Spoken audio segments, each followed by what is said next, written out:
Quando a gente está trabalhando com variáveis aleatórias discretas, a função de probabilidade ela fornecia de fato qual era a probabilidade da sua variável aleatória assumir o valor x.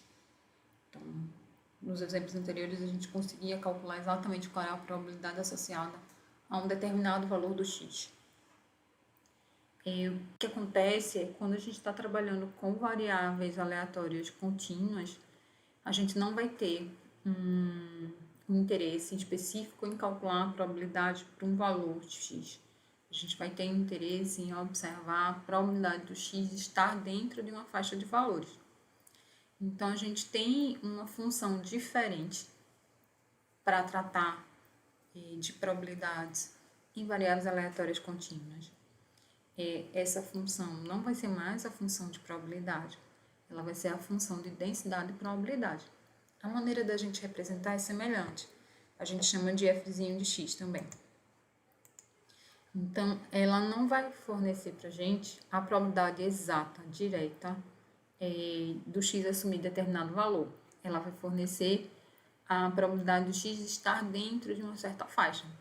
E essa probabilidade a gente consegue encontrar se a gente tiver o gráfico da função de densidade e probabilidade.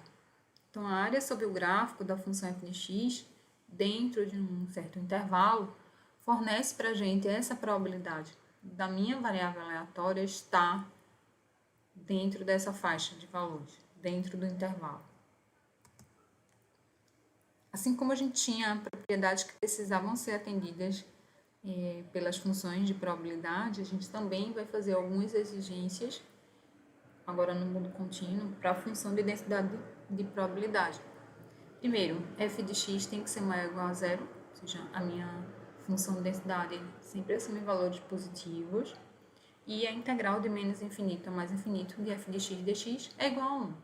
A gente acabou de dizer que essa probabilidade a gente consegue observar como sendo a área que está abaixo de uma curva. Então, se eu tenho que o meu espaço amostral todo, a probabilidade associada a ele seria 1, isso aqui seria equivalente, no mundo contínuo, a gente calcular essa probabilidade de menos infinito a mais infinito. Então, olhando toda a reta real, todas as possibilidades, a probabilidade que a gente vai encontrar seria 1.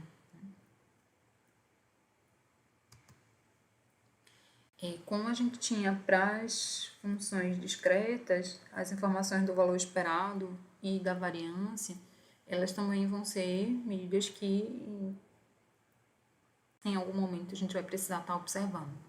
Então, o valor esperado para a variável aleatória contínua é dado por essa expressão e de x é igual a integral de menos infinito a mais infinito de x, f de x dx. Lembrem que é muito semelhante à expressão discreta que a gente já viu, tá? Só que lá a gente tinha um somatório. No mundo contínuo a gente usa a integral para fazer somatórios, o equivalente a somatórios, né? E a variância seria a integral de menos infinito a mais infinito de x menos o valor esperado de x, essa diferença ao quadrado, vezes f de x. Então, a integral dessa expressão aqui, tá? Algumas distribuições importantes, algumas funções de densidade importantes são, inicialmente, a função de densidade uniforme. Ela tem a característica que ela assume determinado valor dentro de uma faixa de x e depois ela é zero em qualquer outro instante, tá? Essa função ela tem a característica que o valor esperado dela é a mais b sobre 2 e a variância seria b menos a ao quadrado sobre 12. A função mais importante dentre as variáveis aleatórias contínuas é a distribuição normal.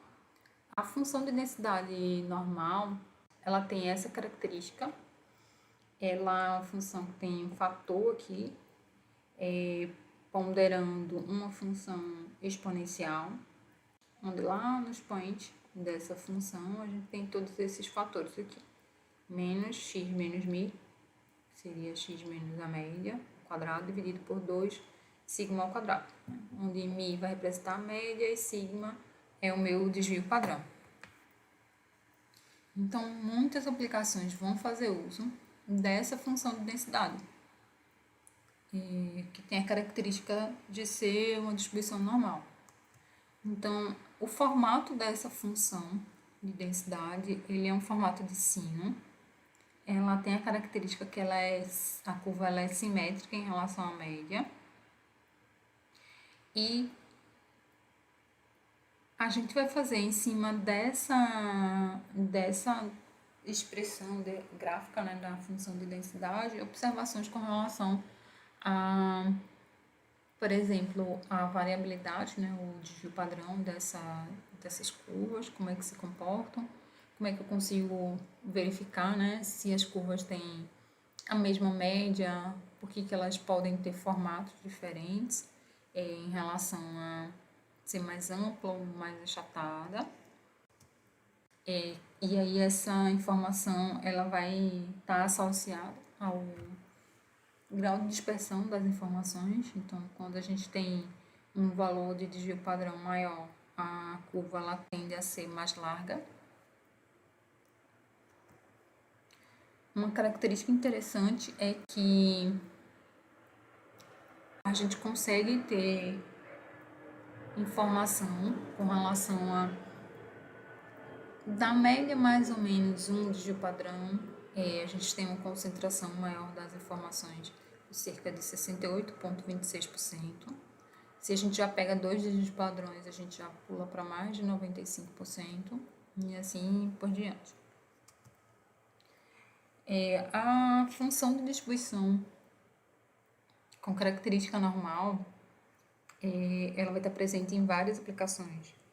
Mas para a gente fazer o cálculo das probabilidades associadas a determinadas situações, a gente vai olhar não apenas uma curva normal qualquer, mas a gente vai usar e vai conseguir calcular probabilidades a partir de informações de uma distribuição normal padrão, que assume a característica de que a média está centrada no zero, a média da distribuição vai estar centrada no zero e o desvio padrão é igual a 1. Então, a gente passa da expressão que a gente tinha anteriormente para essa expressão mais compacta. A gente ainda mantém um fator aqui na frente, ponderando essa função exponencial. A gente observa ainda que o expoente ele é negativo, mas é uma expressão mais simples do que a anterior. Então, para a gente calcular as probabilidades associadas a uma distribuição com esse formato normal, a gente vai fazer uso de uma tabela de distribuição normal padrão, onde a gente tem informações já mapeadas de probabilidades e para diversos valores de Z. Observe aqui, voltando um pouquinho, quando a gente passa a usar uma distribuição normal, a gente normalmente chamava a variável aleatória de X. Quando a gente está no formato normal, a gente passa a chamar a variável aleatória de Z. Então, a gente vai fazer uso dessas tabelas. As tabelas de distribuição normal, elas são semelhantes a esse formato dessa tabela que está sendo apresentada aqui. E essa tabela, ela vai fornecer o equivalente a essa área que está delimitada entre 0 e um valor positivo de Z. E levando em consideração as características da curva, que a curva ela é simétrica, a área total abaixo da curva é 1, a gente consegue calcular probabilidades associadas a valores de Z negativos, por exemplo, também, usando as propriedades de simetria. Então, a leitura dessas informações na tabela são feitas observando inicialmente nas linhas a parte inteira e a primeira decimal da variável aleatória Z, e a segunda decimal a gente tem informação no cruzamento da coluna. Então, por exemplo, se a gente tem um Z de 1,5, a gente teria que essa área que está delimitada aqui entre 0 e 1,5 seria, eu vou tomar essa linha aqui, que tem 1,5, como eu não tenho a segunda decimal, seria equivalente a esse valor aqui, 0,4332. A gente vai conseguir converter qualquer variável aleatória que tem esse formato de distribuição normal numa variável aleatória padronizada. E essa conversão é feita através dessa expressão. o valor de Z equivalente vai ser x menos a média dividido pelo desvio padrão. Vamos observar essa aplicação envolvendo distribuição normal. É dito que um produtor de suco de laranjas ele tem interesse em comprar todas as laranjas de uma determinada plantação e é observado que a quantidade de suco extraído de cada uma das laranjas tem essa distribuição normal. E a característica dessa distribuição normal é ter uma média igual a 140 ml e um desvio padrão igual a 12 ml.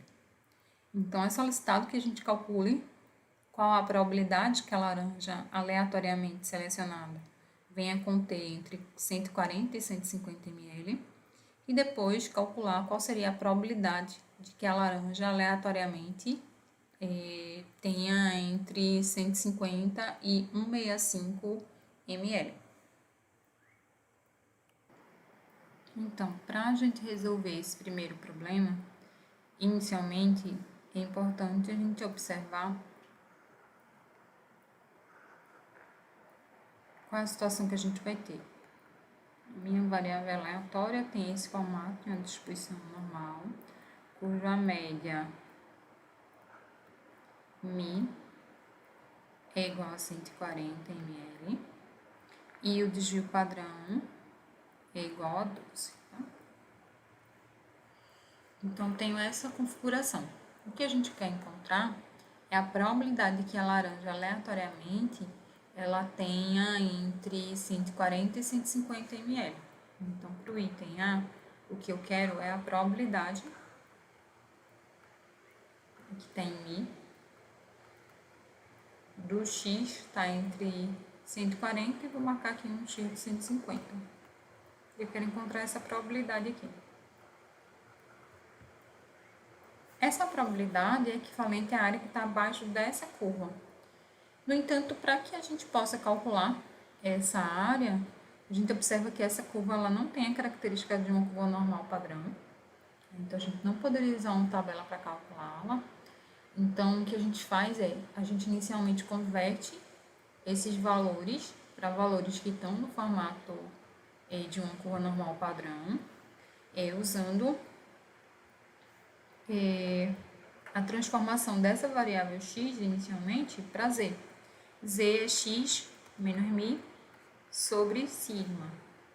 Então, quando a gente está olhando esse valor aqui da média, a gente está exatamente em cima da média, o z equivalente seria zero, né, quando a gente converte para a variável z. Então, vou ter que converter esse ponto aqui. Qual o z equivalente, tá? Então, para esse aqui, o z equivalente seria zero. Agora, que z equivalente seria esse aqui? Quando o x é 150. Então, vou calcular. Z vai ser o valor do x, que é 150, menos o μ, que é 140, sobre o sigma, que é 12. Então, o valor de z que a gente vai encontrar vai ser 0,83. Então, calcular a probabilidade do x estar entre 140 e 150 é equivalente a calcular a probabilidade do z estar entre 0 e 0,83. E quando a gente escreve dessa forma, a gente consegue encontrar o problema usando uma tabela de distribuição normal. Então, o que eu vou fazer agora é calcular qual é a probabilidade através da utilização de uma tabela de distribuição normal padrão. Vou calcular quanto vale essa área aqui, tá? Que me fornece essa probabilidade que eu estou buscando. Então, a gente vai entrar aqui na tabela, a parte inteira, né, em primeira decimal é aqui, o 0,8. E a segunda decimal é 0,03. Então, quando a gente faz o cruzamento dessas informações, a gente obtém esse valor aqui, 0,2967. E aí, então, a probabilidade do z estar entre 0 e 0,83 vai ser 0,2967.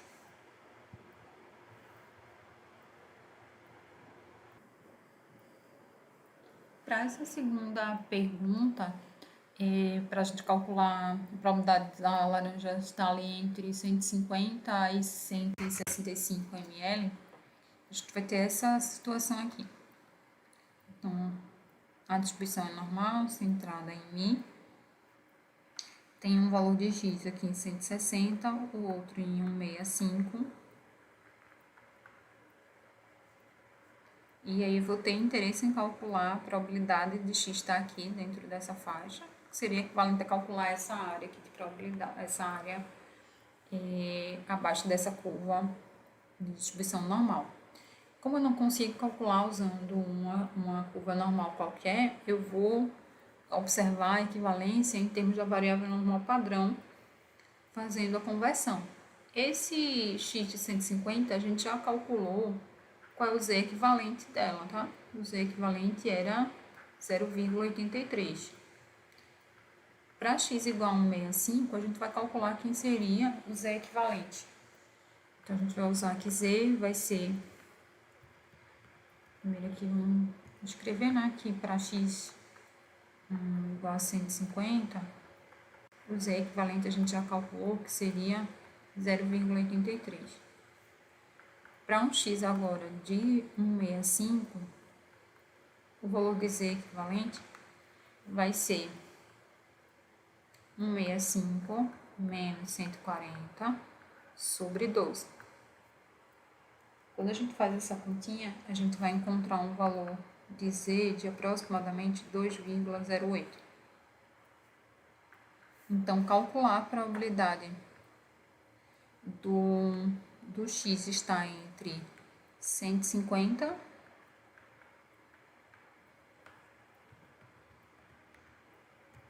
e 165, isso aqui é equivalente a calcular a probabilidade do z estar entre 0,83 e 2,08. E aí, observem que quando a gente pensa nisso, 0,83 e aqui 2,08, a minha área de interesse seria essa. Verifiquem que essa área eu não consigo extrair diretamente da tabela. Por quê? Porque a tabela de distribuição normal, ela só me fornece as informações de 0 até 0,83, por exemplo, ou então de 0 até 2,08, tá? Então, sempre é de 0 até um valor positivo de z, que a tabela me fornece. Então, como é que eu vou conseguir sair disso? Eu vou usar as propriedades de simetria da minha curva, além do que eu posso pensar. A área, né, dentro de uma determinada faixa pode ser reescrita como sendo a diferença de outras áreas que eu sei calcular. Então, novamente escrevendo aqui a nossa situação, a gente está aqui em 0,83 e a gente quer ir aqui até 2,08. Quero essa região aqui. Para achar essa região, eu posso observar que essa região que está marcada aqui entre 0,83 e 2,08, na verdade ela pode ser escrita como sendo a área entre 0 e 2,08. Vou trocar a cor aqui.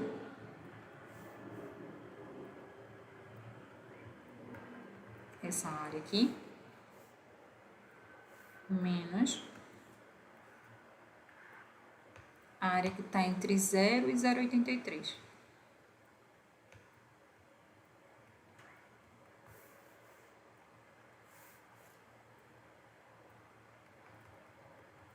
Então, quando eu faço essa diferença aqui, eu vou até 2,08. Então, aqui seria daqui até aqui, menos essa área inicial. A gente pode até mudar a cor aqui para facilitar, né? Essa área aqui em preto, menos essa área aqui em vermelho, vai me fornecer essa área aqui em azul, tá? Então, essa área entre 0 e 2,08, a gente vai entrar aqui, ó. 2 com 0,08, essa área é 0,4812. E essa aqui é a área entre 0 e 0,83, a gente já encontrou, mas vamos marcar aqui novamente, né? 0 tá aqui, 0,8 tá aqui, e o 0,3 tá aqui, 0,2927, 2967. E aí a gente vai encontrar a probabilidade buscada, fazendo a diferença de 0,4812 com 0,2967. Essa diferença é 0,1845. Então, com isso, a gente conclui esse primeiro momento de observação, né, dos tipos de variáveis aleatórias e as principais funções, né, de probabilidade e função de densidade de probabilidade. Forte abraço e até a próxima.